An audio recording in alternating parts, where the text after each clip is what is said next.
So there's this new Michael Jackson biopic that just dropped in theaters. And on the surface, it looks like just another Hollywood story about the greatest entertainer who ever lived. All right? It's very normal, very standard, but here's the thing. They spent $15 million to delete part of this movie, not edit it, delete it. And the moment I found out what they cut and why, it made me ask a different question. Not about the allegations, okay? About something way deeper. Was Michael Jackson the most powerful man in music, or was he actually one of the most controlled? Now, everyone knows the story, right? Greatest entertainer of all time, Michael Jackson, okay?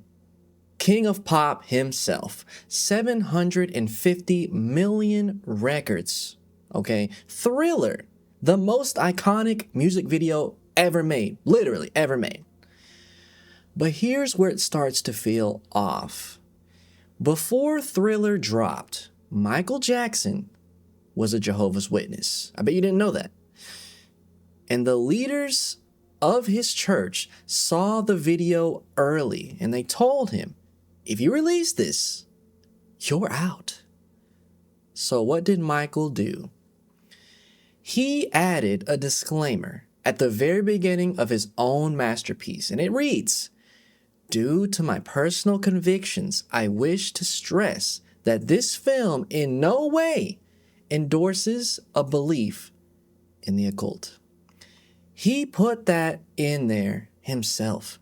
Whether it was his faith, the label, or both, Michael felt the need to publicly distance himself from his own masterpiece because something about what he was being asked to create made him uncomfortable enough to say, hey, this wasn't fully me. That's the first layer, and that's where it starts. Fast forward to 1995, Michael releases his story. And as part of the promotional campaign, they built 10 giant statues of him across cities around the world. 32 feet tall. Michael in military gear, fists clenched, and people below him tiny, looking up at him like something to be worshipped. Now, my question is simple. Okay, who approved this? Who? On the surface, you could say that's just how Michael was. Big, bad Michael Jackson. That's just marketing. And okay, maybe. But the imagery of a man elevated above the masses, positioned to receive worship from below. Guys, that's not just a poster. That's a message. You know what I'm saying? And here's the thing. During this same era, Michael was starting to feel like he was losing control of his own image. So I want you to sit with this. Was the His Story campaign Michael's vision for himself? Or was it the machine saying, we're going to turn this man into a monument, something bigger than a person, something you can own? And this is where it gets real, because the first two layers, you could explain those away. But 2022, this one, you can't. Michael Jackson organizes a march outside Sony Music in New York City. And then he stands in front of the cameras and calls Tommy Mottola, chairman of Sony Music, the most powerful man in the record industry. He calls him a very devilish man, his own exact words. And then he says something I haven't been able to shake. Direct quote, "The record companies really do conspire against the artists." Michael Jackson said, conspire. The king of pop stood in the streets and told the world the machine was real. And here's what happened after that. Within 2 years, his image was being torn apart in the media. His finances gutted. He lost Neverland. Neverland. Okay? He eventually packed up and left the country entirely. Make of that what you will. Hey man, maybe those things are unrelated. Maybe. I'm not here to tell you they're connected. I'm just saying he told us there was a machine. He said it out loud. He said it out loud with his own mouth. And then everything fell apart. That's when it stopped feeling like coincidence. So back to 2026, this new biopic opens to almost $100 million, the biggest music biopic debut in history, okay?